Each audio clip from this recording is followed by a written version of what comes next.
My husband had just been lowered into the ground when his brother walked into my life like a vulture circling fresh prey. My $400,000 cabin in the Smoky Mountains wasn't even cold with grief before he was dragging his suitcases inside. The funeral was still fresh in my mind. The smell of flowers clung to my dress, my hands still trembling from the last handful of dirt I had dropped onto Michael's casket.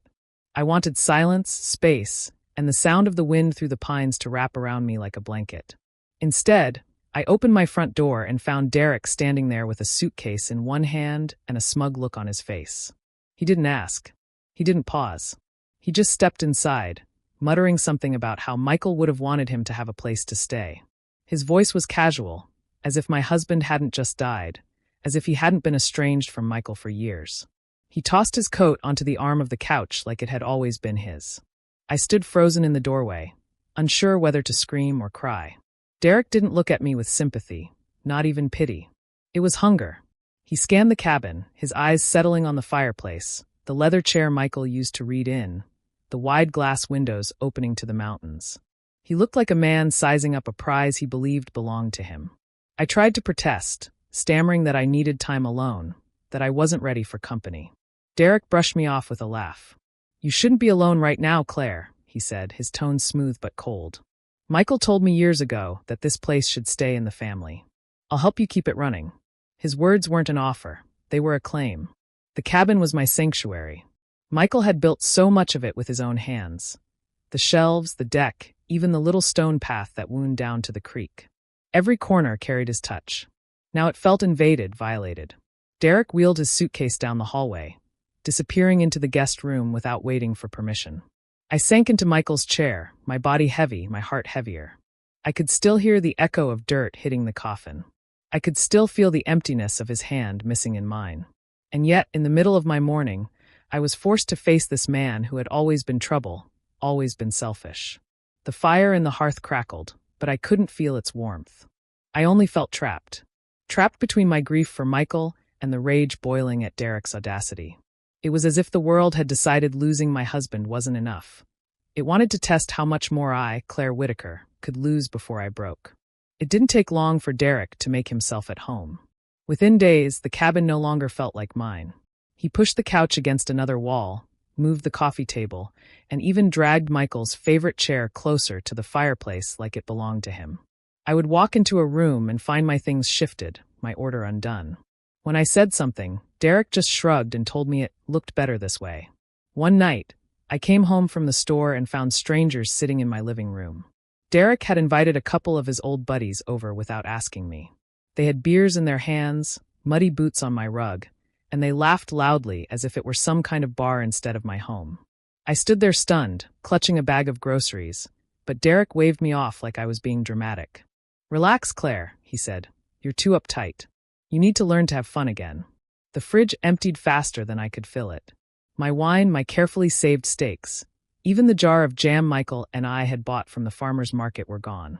Derek acted as if he was entitled to everything. When I confronted him, he rolled his eyes. "You've got to stop being so emotional," he said, almost smirking. "Michael's gone. It's time you moved on instead of clinging to every little thing." His words stung more than I wanted to admit. Grief was already heavy enough, and now he treated it like a weakness, something he could mock. I started noticing the way his eyes lingered on my desk, the place where I kept bills and property papers.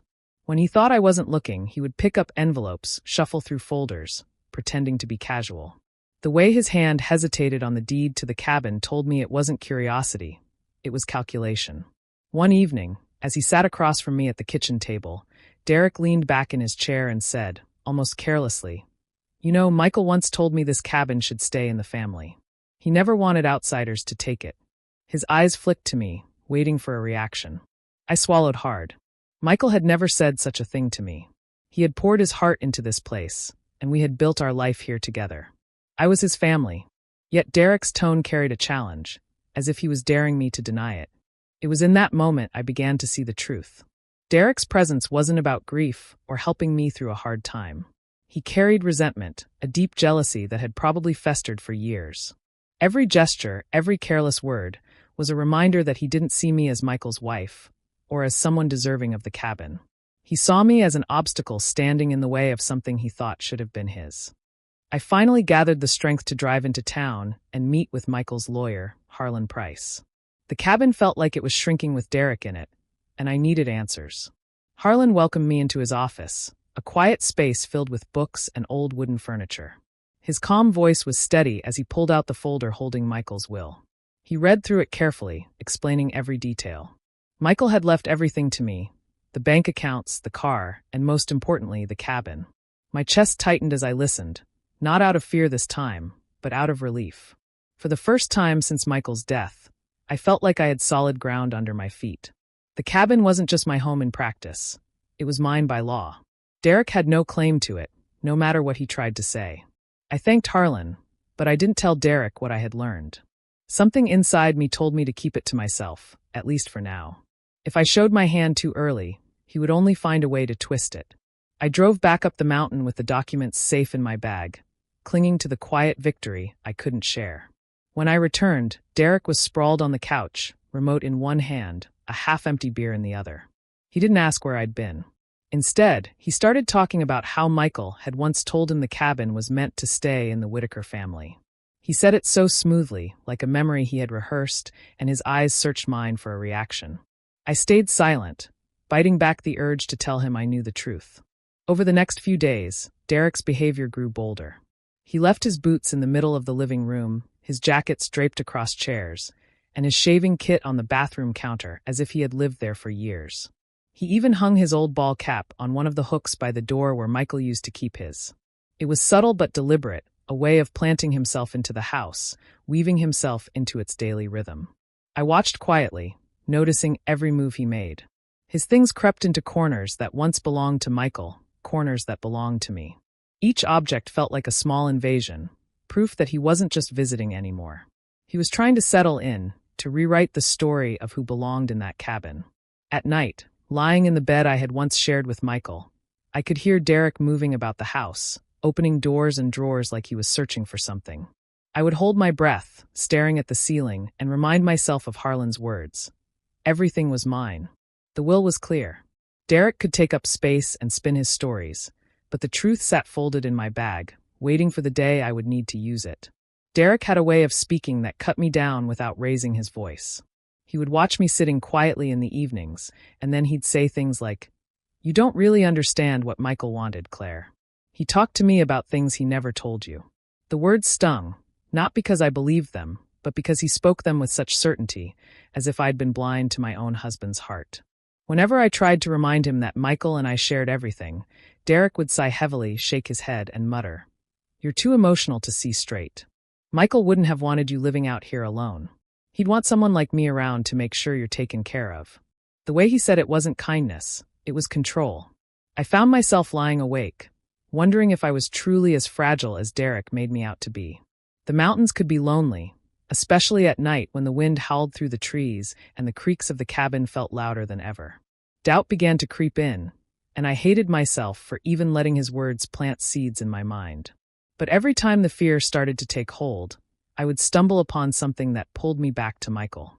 A note tucked in a book with his handwriting, a journal entry about the pride he felt in building our life here, even the way he described me as his partner, his equal. Those reminders whispered the truth Derek tried to bury. I did know what Michael wanted. I had always known. The more Derek talked, the more his mask slipped. His guilt trips turned into commands, small at first, but sharper each day. One afternoon, I went to open the guest room where he had been staying, only to find the door locked. When I asked why, he smirked and said, "Some spaces are mine now. You don't need to worry about what I keep in there." The locks didn't stop with the guest room. A week later, the small storage room near the back of the cabin had a lock on it too, a new one I hadn't bought. Derek brushed off my questions, saying he needed private space. It was a bold claim, one that made my stomach twist. The cabin that Michael and I had built as an open place of love and trust was being carved into pieces, claimed by someone who had no right. The tension grew heavy, filling every corner. I found myself checking doors, noticing which ones wouldn't open, hearing the click of a lock behind me when Derek thought I wasn't paying attention. It was more than invasion now. It was ownership, his way of rewriting the house to fit his story. And each time I saw a locked door, I knew. He wasn't just living in the cabin. He was trying to push me out of it. It was late on a Friday when I came back from town and heard the music before I even reached the porch. The cabin, my safe place, was alive with noise that didn't belong. When I opened the door, strangers filled the living room. Some were drinking on the couch. Others were stomping their muddy shoes across the floor Michael had polished himself. My stomach turned as I saw cigarette smoke curling toward the ceiling beams.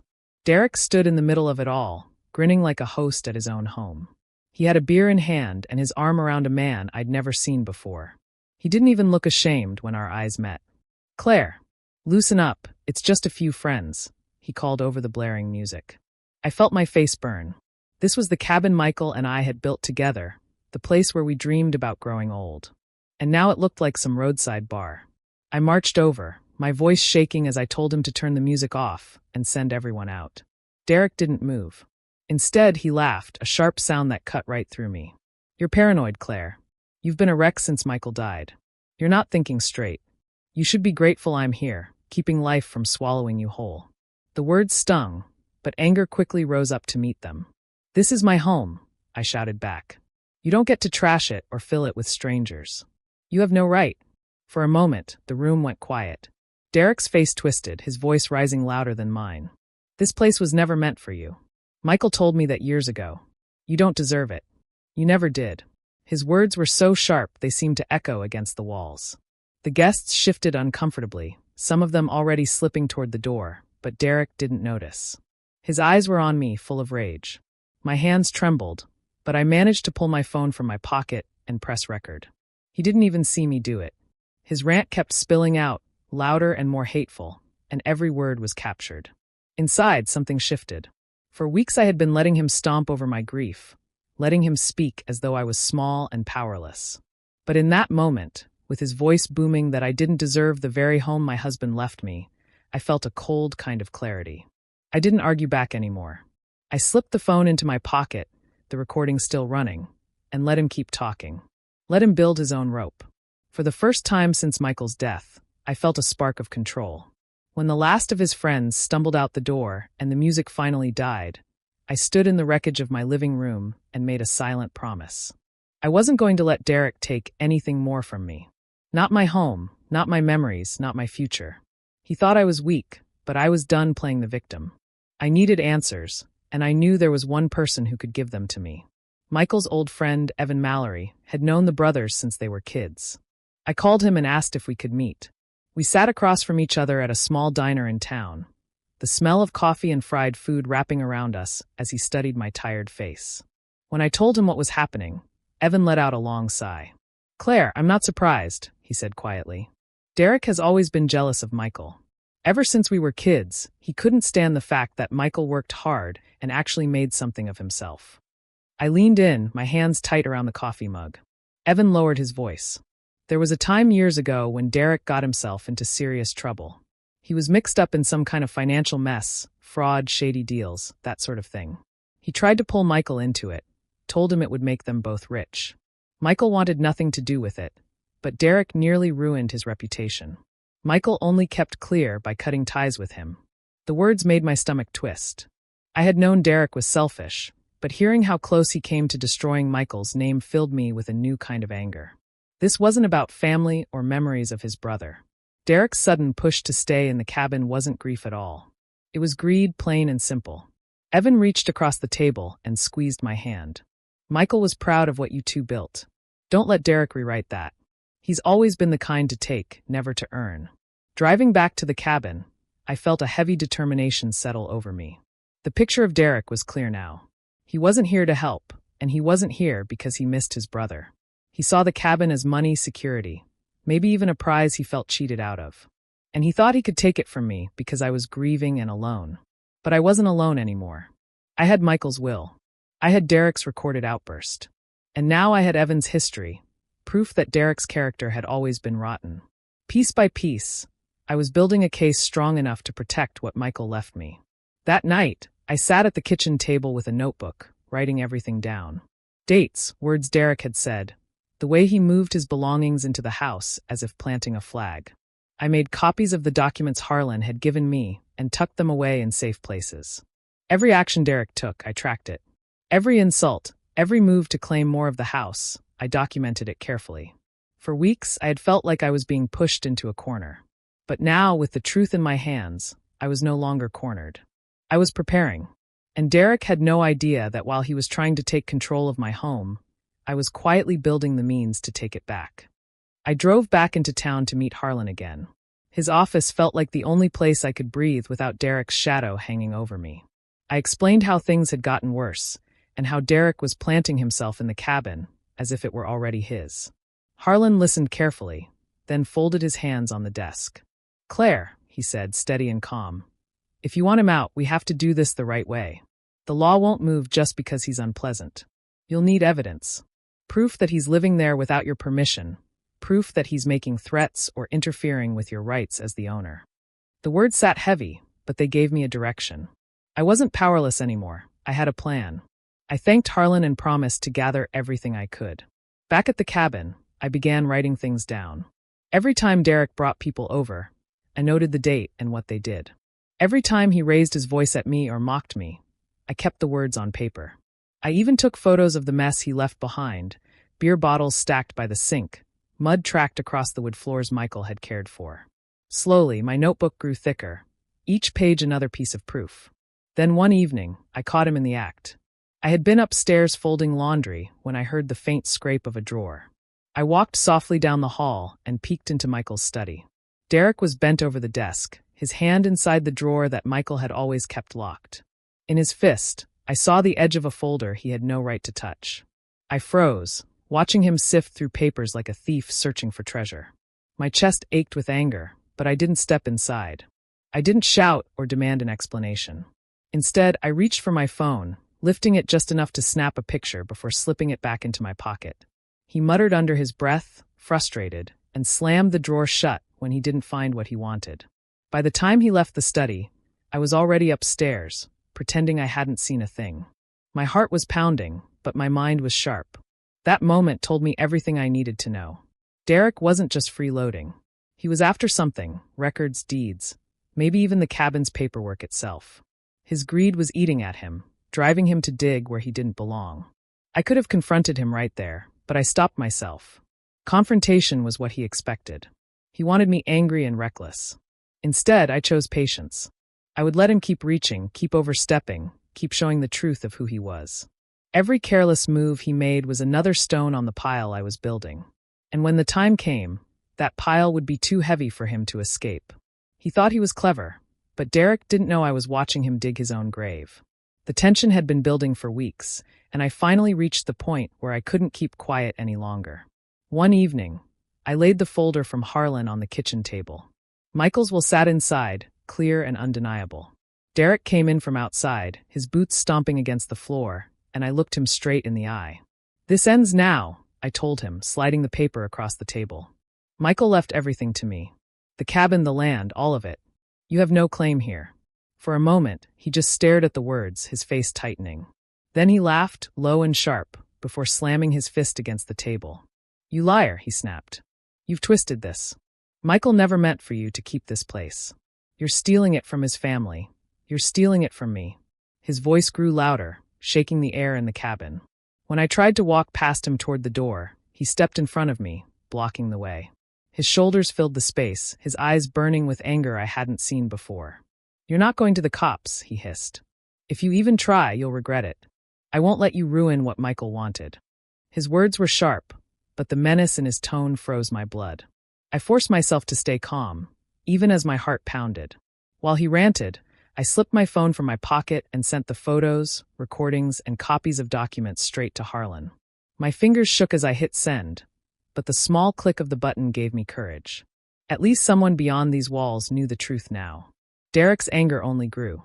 He shouted about how I was ungrateful, how I had turned Michael's memory into a weapon against him. He moved closer, his hands gripping the back of a chair like he wanted to throw it. I could smell the beer on his breath, feel the heat of his fury rolling toward me. I realized I had no choice.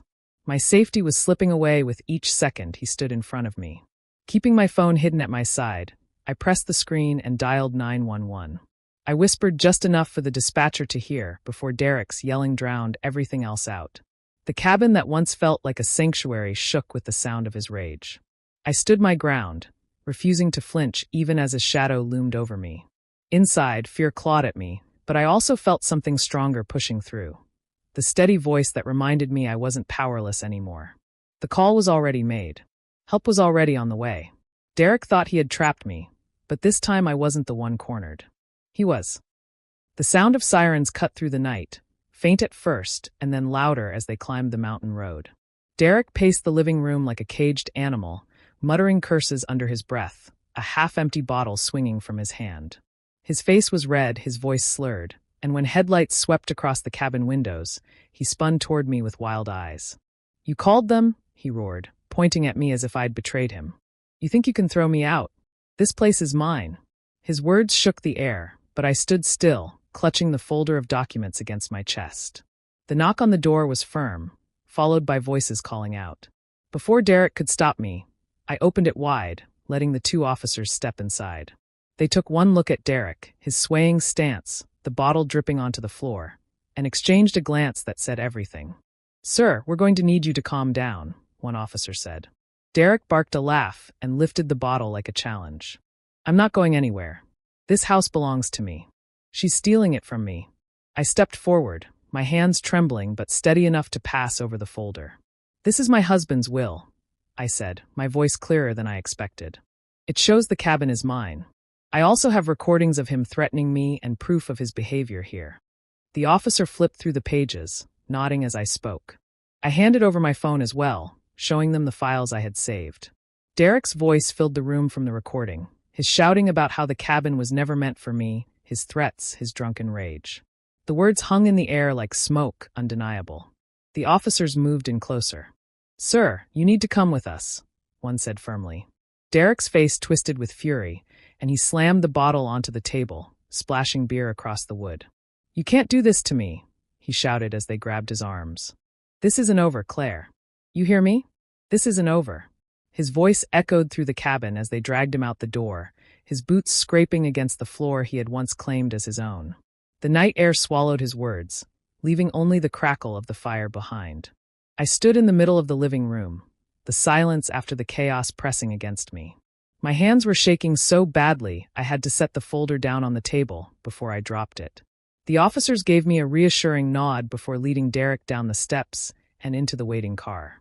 As the red and blue lights faded into the trees, I sank into Michael's chair, my body weak but my spirit steady. For the first time since his funeral, I felt something more than grief. It was strength, quiet but certain, as if Michael himself was standing with me in that room. The weeks after Derek's arrest were long and tense. I still jumped at every sound outside, half expecting him to show up again. But instead of fear, I focused on preparing for what was ahead. Harlan guided me through the court process, and I handed over every piece of evidence I had collected. Michael's will, the recordings, the photos, and my notes. All the hours I had spent writing and saving suddenly had purpose. When the court date finally came, I sat in the wooden chair and listened as Derek tried to twist the story. He claimed Michael had promised him the cabin years ago, that I was only holding on to it out of spite. His words were smooth, but they fell apart as soon as my lawyer laid out the truth. One by one, the documents spoke louder than Derek's lies. The will left no doubt that Michael wanted everything to go to me. The recordings revealed Derek's anger and his threats in his own voice. My notes showed a steady pattern of freeloading and manipulation. Piece by piece, the story unraveled, and there was nothing left for him to stand on. The judge's ruling was clear. The cabin was mine, beyond any challenge. Derek was legally barred from the property, forbidden from setting foot near it again. I sat there in the courtroom, my hands folded tightly in my lap, and let the words sink in. For the first time since Michael's death, I felt a weight lift. Derek's face told its own story. The man who had strutted through my door with his suitcase and smug smile was now pale and furious, left with nothing. His last attempt to cling to Michael's memory had collapsed in front of everyone. When the hearing ended, he stormed out with no one beside him, disgraced and empty-handed. Back at the cabin, the silence was different. It was no longer the silence of loneliness or fear. It was peace. I walked from room to room, touching the shelves Michael had built, the chair by the fire, the path of sunlight across the floorboards. For weeks, Derek's shadow had covered this place, but now it felt like mine again, just as Michael had meant it to be. I sat outside on the porch one evening, listening to the creek down below, and breathed deeply. Grief still sat with me, but it was no longer crushing. I understood now that Michael's last gift wasn't only the cabin. It was the strength to stand up, to fight for what we had built, and to protect it when someone tried to take it away. The victory was bittersweet. I would have given anything to have Michael beside me again. But as the sun set behind the mountains, I felt him there in another way, steady and proud, and I knew I had done right by both of us. Was Claire right to fight back and protect her cabin from Derek, or do you think she should have handled things differently? I'm really interested to hear your thoughts. Drop them down in the comments. And if you'd like to hear more stories like this one, make sure to hit subscribe and tap the notification bell so you'll always be updated when a new story comes out.